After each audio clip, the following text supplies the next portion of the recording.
ہدایت الرحمان صاحب کے گزارشات سے اتفاق کرتے ہوئے سب سے پہلے میں ایف سی والوں کی اس رویے کا کہ محترم رکن اسمبلی کے گھر میں جا کے اس کے محترمہ والدہ صاحب کو نامناسب الفاظ سے پکار کے میں اس کا بھرپور مذمت کرتا ہوں۔ ہمیں سپیک سے دلچسپی ہے ملک کے ترقی کے خاطر ہم سپیک کو کامیاب بنانا چاہتے ہیں تاکہ ہمارے ملک کا ترقی ہو،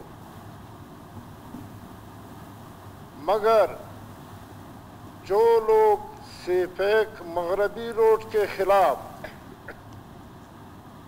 سازشیں کر رہے ہیں، میں واضح بتانا چاہتا ہوں وہ پنجاب کی پالیسی ہے۔ پنجاب کے ارباب اختیار اور ارباب سیاست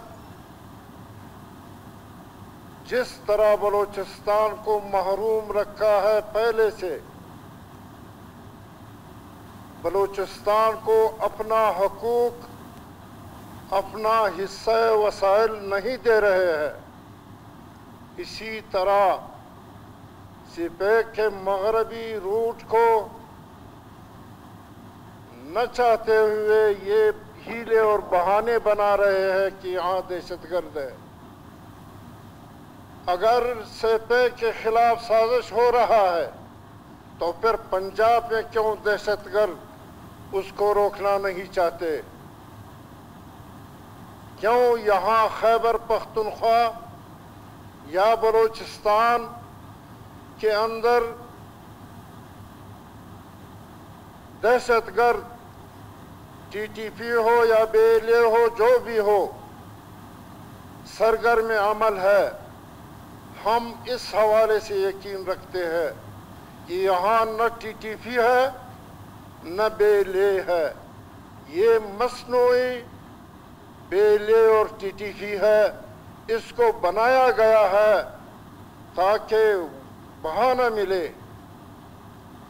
ہمیں ایف سی سے محبت ہے پاکستان کے خاطر، لیکن ایف سی کے جرائم سے نفرت ہے، اس کا ضرور ہم برملا کہیں گے۔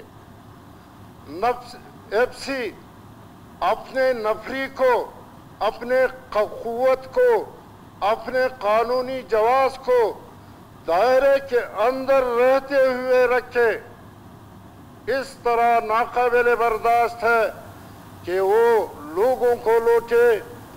ہم یہ جرم اگر ہم کرتے ہیں تو ہم بھی اس قابل ہے کہ لوگ ہمارے گردن پکڑے اور ہمارا محاسبہ کرے۔ اگر ایف سی کرے، اگر کوئی جج کرے، جو بھی مجرم ہو، جرم میں کوئی فرق نہیں ہے، جج کرے گا بھی جرم ہے، قتل ہو تو جج کا قتل بھی قتل ہے، اور آرمی چیف کے قتل کا بھی وہی قتل ہے، اس کو بھی سزا ملنا چاہیے، کوئی اس کا برا نہ مانے۔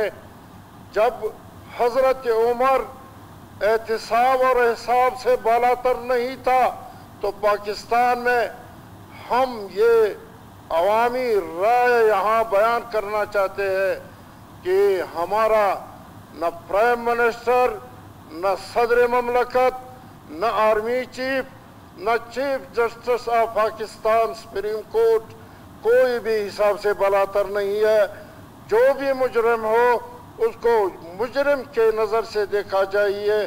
یہ میں ایک بار پھر مولانا ہدایت الرحمان کے والدے کے ساتھ اس نازیبا رویے اور الفاظ کی بھرپور مذمت کرتا ہوں۔ Thank you.